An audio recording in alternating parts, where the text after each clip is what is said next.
Hello दोस्तों, मेरा नाम है शुभ वर्मा और आप देख रहे हैं मेरा चैनल बायो स्फीयर। तो आज हम बात करने वाले हैं क्लास 11 के चैप्टर 18 में बॉडी फ्लूइड्स एंड सर्कुलेशन में कार्डिक साइकिल के अंदर हार्ट साउंड के बारे में।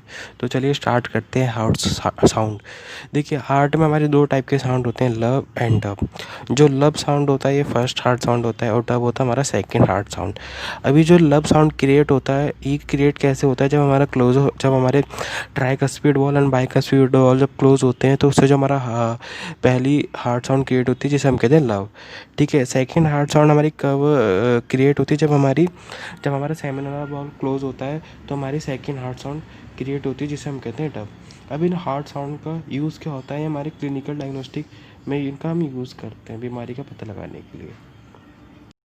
बात करेंगे इलेक्ट्रोकार्डियोग्राफ के बारे में। इलेक्ट्रोकार्डियोग्राफ क्या होता है, हम इसमें ग्राफिकल रिप्रेजेंटेशन करते हैं जो भी हमारी इलेक्ट्रिकल एक्टिविटी होती है हार्ट में ड्यूरिंग का कार्डिक साइकिल। उसका ग्राफिकल रिप्रेजेंटेशन को कहते हैं हम ईसीजी, इलेक्ट्रोकार्डियोग्राफ। ईसीजी को ऑब्टेन करने के लिए हम पेशेंट को कनेक्ट करते हैं मशीन से जिसमें 3 इलेक्ट्रोड्स होते हैं, जो कनेक्ट करते हैं हम each of the wrist of the patient और एक हम उसके एंकल पे लगाते हैं।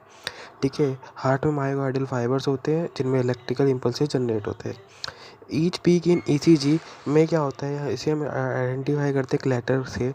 ये लेटर होते हैं हमारे पी से लेकर टी तक। ये रिप्रेजेंट करते हैं specific electrical activity of the heart को। ठीक है, अब होता क्या है कि ये डायग्राम देखें, ये हमारा पी है, ये डीपोलराइजेशन ऑफ आर्टेरिया है।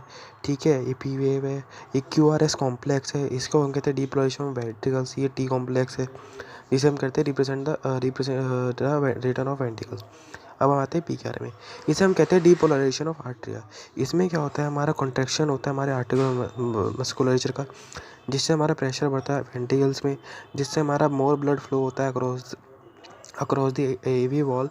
ठीक है, इससे क्या होता है, ये हमारा रैपिड फ्लो ब्लड बढ़ जाता है हमारे वेंट्रिकल्स में। अब आता है हमारे क्यू आर कॉम्प्लेक्स में होता है डीपोलराइजेशन ऑफ वेंट्रिकल्स। ये हमारे चारों हार्ट चैम्बर में होता है, दोनों आर्टिकल्स दोनों वेंट्रिकल्स में। ये क्या होता है, हमारा ऐसे नोट हमारा सेंड करता है डीपोलराइजेशन वेव को एवी वॉल्व में, which allow the 100 millisecond delay. इससे क्या होता है, कॉन्ट्रैक्शन होता है वेंट्रिकल्स में जिसे हम क्यू आर एस की फॉर्म में लिखते हैं। अब टी रिप्रेजेंट करता है रिटर्न ऑफ वेंट्रिकल्स में, इसे कहते हैं रिपोलराइजेशन ऑफ वेंट्रिकल। अब जो पी वेव होती है रिप्रेजेंट करते हैं हमारी इलेक्ट्रिकल एक्साइटेशन ऑफ आर्टेरिया की एक्साइटेशन होगी, जिससे क्या होगा, कॉन्ट्रैक्शन होगा आर्टेरिया। क्यू आर एक्स क्या होता है, रिप्रेजेंट करता है डीपोलराइजेशन ऑफ वेंट्रिकल, जिससे क्या होता है हमारा वेंट्रिकुलर कॉन्ट्रैक्शन होता है। ये शो ठीक है, इससे क्या होता है, हमारे इनिशिएट करता है बिगिनिंग ऑफ सिस्टोल। अब टी वेव रिप्रेजेंट करता है हमारा return of ventricles from excited to normal state and and of T wave, कि जब भी टी वेव एंड होगी तो रिप्रेजेंट करता है हमारा एंड ऑफ सिस्टोल, जिसमें हमारा हार्ट का कॉन्ट्रैक्शन खत्म हो गया।